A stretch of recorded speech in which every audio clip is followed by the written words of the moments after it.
Hi everybody, it's me, Billo. Now, this time of year, I get people coming up to me all the time asking me questions about romance. For instance, people are always asking me, what can I get my wife for Valentine's Day? Or what can I get that special someone in my life? Well, the answer is very simple. Bacon. Everybody likes bacon. And I'm gonna show you how to take bacon and make it look like roses and make everybody happy. So here we go. So how's this for classic?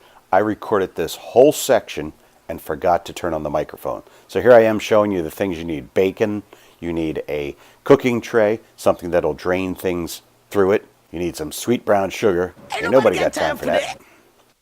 Maple syrup, Dad's brand. And toothpicks.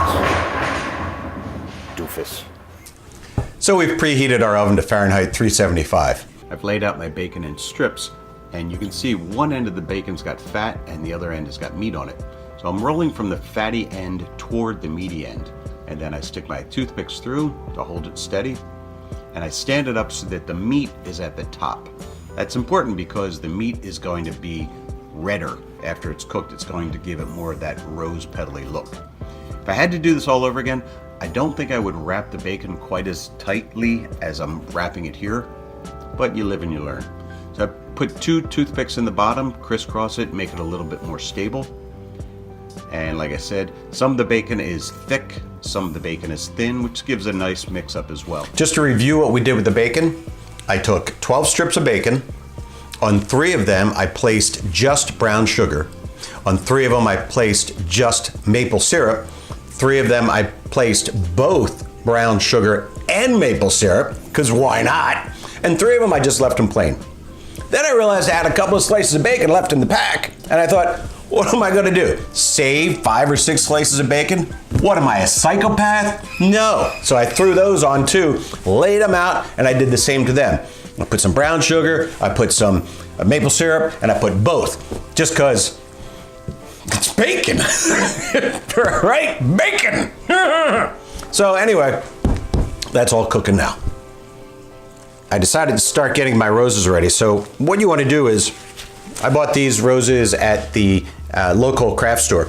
You want to pull off the rosy part, right, which I did on a sample, and that's going to leave you with something like this guy right here. I took this pretty white flowery stuff and I pushed that down. I don't want that touching my roses. And when I pulled off the rose petals, I was left with this little stopper here, which slides down on the wire, and then this guy here.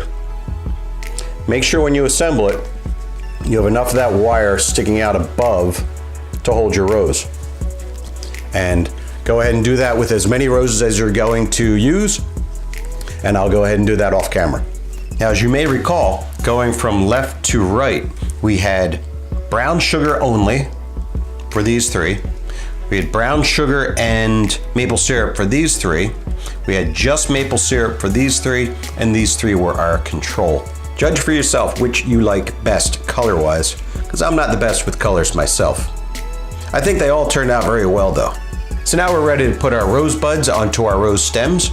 We'll take our vase and we'll put it right here so you can see what we got to work with here. Got a little stemmer.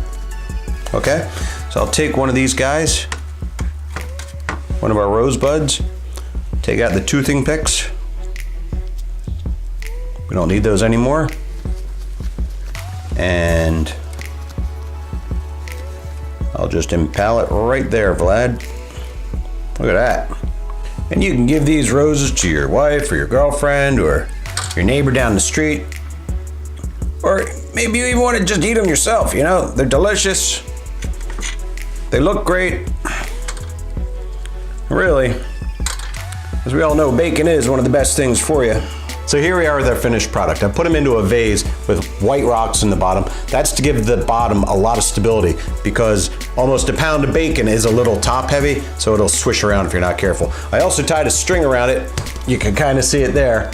You can kind of see it there to hold the tops together because otherwise they tend to want to flatten out onto the sides.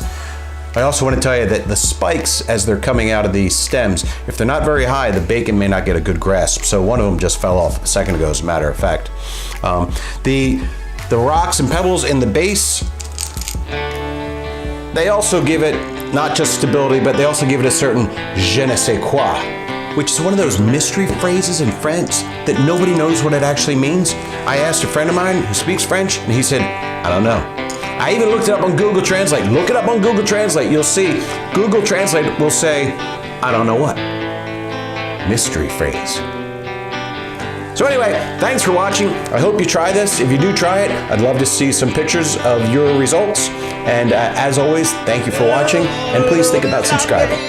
Thanks again. Happy Valentine's Day, hon. Look what I got you. Oh, babe! Shouldn't have. Kind of thoughts? They're bacon. Ouch! You're good. Hey, first of all, bacon. Thanks for watching. Take me, kiss me love. I got maple syrup. Tasty cream.